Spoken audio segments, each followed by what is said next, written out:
charlemanien. Les dernières révélations du Canard enchaîné autour de François Fillon et de son épouse ont provoqué une vague de réactions. Que dit-on sur les réseaux sociaux? On dit que cette affaire devient tellement énorme que Thomas Pesquet va bientôt pouvoir la photographier depuis l'espace. Voilà ce qu'on dit ce matin sur Twitter. Cette campagne présidentielle part sur de très bonnes bases, dit un internaute. On dirait le début d'un Vendée Globe avec 9 avaries dès la première nuit.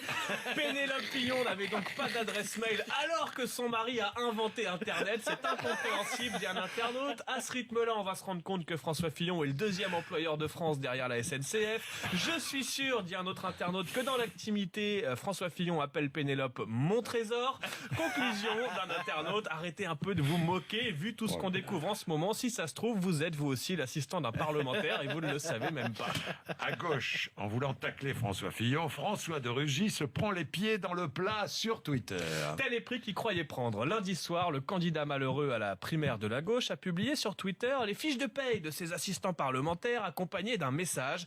Ce soir, avant de quitter le bureau, je signe les fiches de paye de mes 2 collaborateurs. Autrement dit, regardez comme je suis honnête et transparent. Mais les internautes ont rapidement zoomé sur les photos. On y découvre certes que les noms ont été masqués, mais on voit apparaître les numéros de sécurité sociale des 2 assistants, ce qui d'abord n'est pas très légal du point de vue du respect de la vie privée, mais surtout on en déduit que François de Rugy paye un homme et une femme. Or, sur les fiches de paye, l'homme travaille moins d'heures que la femme, mais gagne plus d'argent. Un bel exemple d'inégalité salariale entre hommes et femmes. Alors face à toutes ces remarques d'internautes, le député a supprimé son tweet et expliqué que ses 2 collaborateurs n'ont pas la même expérience ni le même travail. François de Rugy qui sera avec nous d'ailleurs entre 9h et 9h30 tout à l'heure. Tiens, je lui poserai la question, évidemment.